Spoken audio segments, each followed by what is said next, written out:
Alors, j'ai fait l'autre jour une vidéo qui était un petit peu insuffisante,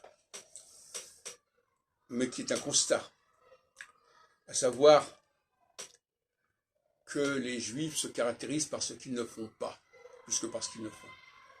Et ça, c'est un état, c'est une situation actuelle qui exprime un certain désarroi, parce qu'on ne peut pas simplement réduire les Juifs à des positions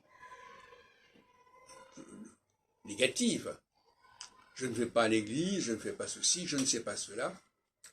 Il est vrai qu'en effet, beaucoup de Juifs n'ont pas une culture religieuse chrétienne suffisante. Il ne s'agit pas du tout qu'ils se convertissent au christianisme, mais il faut quand même qu'il y ait un bagage pour comprendre la société qui les entoure.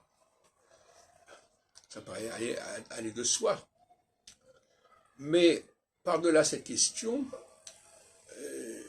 j'ai mis en ligne l'autre jour, il y a très peu de temps, un travail qui s'appelle « Les trois crises du judaïsme contemporain » ou « Les trois échecs du judaïsme contemporain ».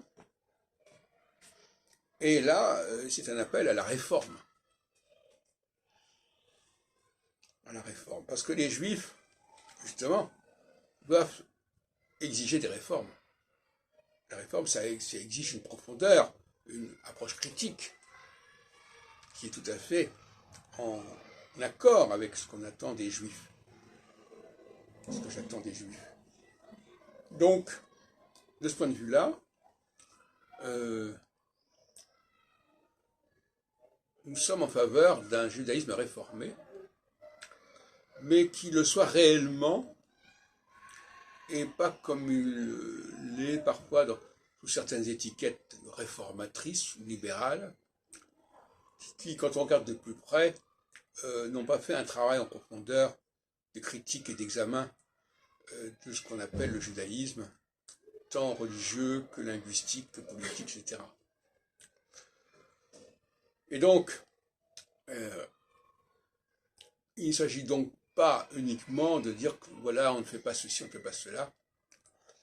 Il s'agit d'avoir une exigence par rapport à certains aspects de la culture juive qui, pour l'instant, n'est pas à la hauteur.